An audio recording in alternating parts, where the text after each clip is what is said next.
क्षमस्वापराधं क्षमस्वापराधं क्षमस्वापराधं प्रभो खिन्न चित्त मया क्रीडनासक्ति चित्तेन बाल्ये गृहीतं कदाचिन्न ते नाम दत्त क्षमस्वापराधं क्षमस्वापराधं क्षमस्वापराधं प्रभो खिन्न चित्त मया यौवने ज्ञानतो भोगतोषात् गृहीतं कदाचिन्न ते नाम दत्त क्षमस्वापराधं क्षमस्वापराधं क्षमस्वापराधं प्रभो खिन्न चित्त मया स्थाविरे निघ्न सर्वेन्द्रियेण गृहीतं कदाचिन्न ते नाम दत्त क्षमस्वापराधं क्षमस्वापराधं क्षमस्वापराधं प्रभो खिन्न चित्त ऋषिकेशु मे वाङ्मनः काय जातं हरे ज्ञानतो विश्वसाक्षिन् क्षमस्वापराधं क्षमस्वापराधं क्षमस्वापराधं प्रभो खिन्न चित्त स्मृतो ध्यात आवाहितोऽस्यर्चितो वा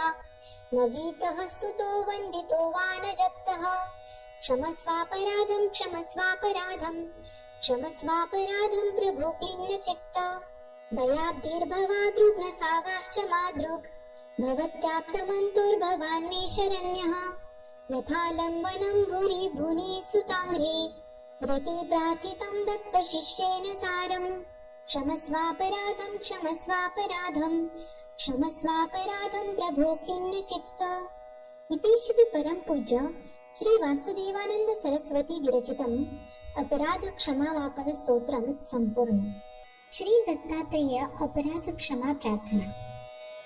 अपराध क्षमाता केला पाहिजे गुरु केला पाहिजे अबद्ध सुबद्ध गुण वर्ण्यले तुझे अपराध क्षमाता केला पाहिजे गुरु केला पाहिजे अबद्ध सुबद्ध गुण वर्ण्यले तुझे नाही ताल ज्ञान नाही कंठ सुस्वर नाही कंठ सुस्वर झाला नाही बरावाचे वर्ण उच्चार अपराध क्षमाता केला पाहिजे गुरु केला पाहिजे अबद्ध सुबद्ध गुण वर्ण्यले तुझे न कळेची टाळ विना वाजला कैसा गुरु वाजला कैसा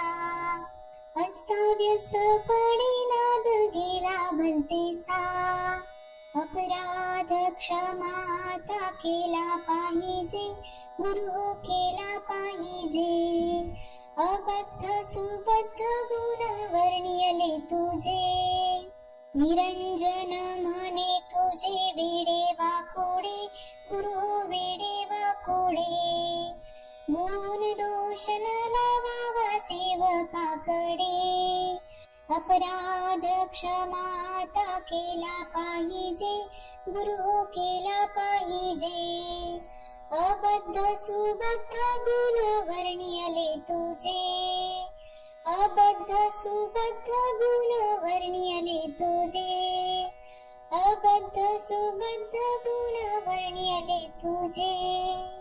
अवधूत चिंतन श्री गुरुदेव दत्त श्री स्वामी समर्थ।